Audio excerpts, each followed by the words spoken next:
வணக்கம். என் பெயர் மோக்ஷா. நான் 7ஆம் வகுப்பு படிக்கிறேன். என் பெயர் செல்வபிரபா. நான் 8ஆம் வகுப்பு படிக்கிறேன். இப்போது சூரிய குடும்பத்தில் உள்ள கோள்களை பற்றி கூறப்போகிறேன்.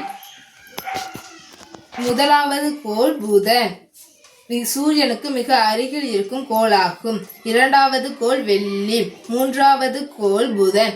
மூன்றாவது கோள் பூமி. இந்த பூமியில் மனிதர்கள் மற்றும் பிற உயிரினங்கள்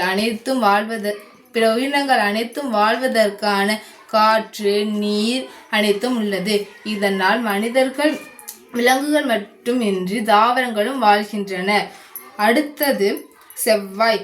இந்த செவ்வாய் கோளில் இப்போது புதன் பூமி கோளில் தற்போது மாசடைவதால் செவ்வாய் கோளில் வாழலாம் என்று தற்போதைய ஆராய்ச்சி நிலவி கொண்டு வருகிறது. அடுத்தது வியாழன். அடுத்தது சனி. அடுத்த கோள் யுரேனஸ். அடுத்த கோள் நெப்டியூன். இவை அனைத்தும் சூரிய குடும்பத்தில் உள்ள கோள்கள் ஆகும். நாம் இப்போது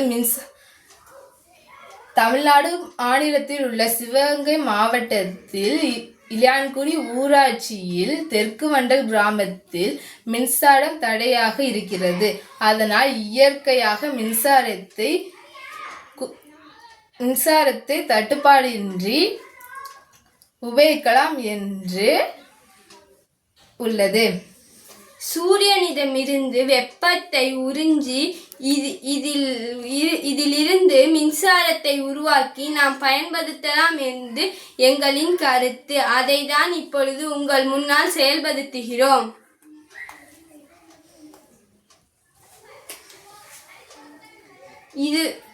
இதுவே எங்களது எண்ணம்.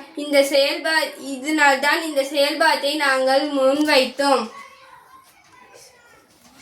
அனைவருக்கும் நன்றி.